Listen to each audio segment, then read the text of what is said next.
Hello everyone, কেমন আছো সবাই? নিশ্চয়ই সবাই ভালো আছো। আজকে তৈরি করছি কাপ নুডলস। এটা একদম 5 মিনিটেই তৈরি হয়। এটার ভিতরে ছিল টেস্টি সস, সয়া সস। এই অয়েলি সসটা ভীষণ দারুণ ফ্লেভারের, খুব ভালো লাগে। টেস্টিগুলোও খুব দারুণ ছিল। তারপর হচ্ছে যে নুডলসটাকে ফুটন্ত গরম পানি দিয়ে আমি 5 মিনিটের জন্য ঢাকনা দিয়ে ঢেকে দেব। আমি প্রথমে টেস্টিগুলো দিয়ে দিচ্ছি, এভাবে সবগুলো টেস্টি দিয়ে দিচ্ছি।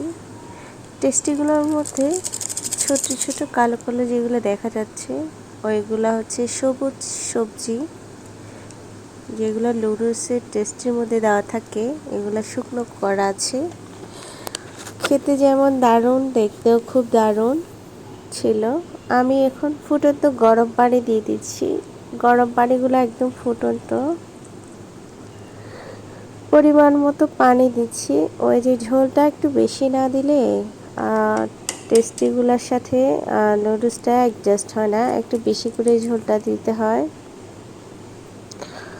আমি 4-5টা হচ্ছে যে কোয়েল পাখির ডিম দিয়ে দিচ্ছি। কোয়েল পাখির ডিমটা অপশনাল, আপনারা চাইলে সবাই কিন্তু নুডলসের মধ্যে ডিম খেতে চান না। আমার কাছে বেশ ভালো লাগে নুডলসের মধ্যে ডিমটা। নুডলসের মধ্যে ডিম দিলে হচ্ছে খাবারটা খেতে ভালো লাগে, মজাদার লাগে, সুস্বাদু লাগে। আর কি বলবো, আমি 4টা ডিম দিয়ে দিচ্ছি। এখন ঢেকে দেব, 5 মিনিট পরে আসবো। এই তো 5 মিনিট পর আসলাম, দেখতেই বুঝতে পারছেন হয়ে গেছে। তবে ডিমগুলা থোড়া থোড়া কাঁচা থেকে যাবে। এরকম কাঁচা ডিম খেতে ভীষণ ভালো লাগে, আমার কাছে ভালো লাগে। এই যে কি সুইট দেখতে।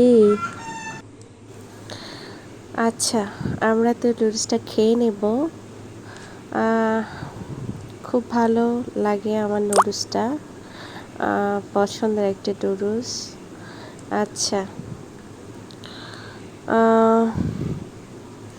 নতুন নতুন এরকম ভিডিও পেতে আমার চ্যানেলটা সাবস্ক্রাইব করে রাখুন এবং কি লাইক দিয়ে রাখুন, কমেন্ট করুন, খুব সুন্দর সুন্দর कमेंट করুন।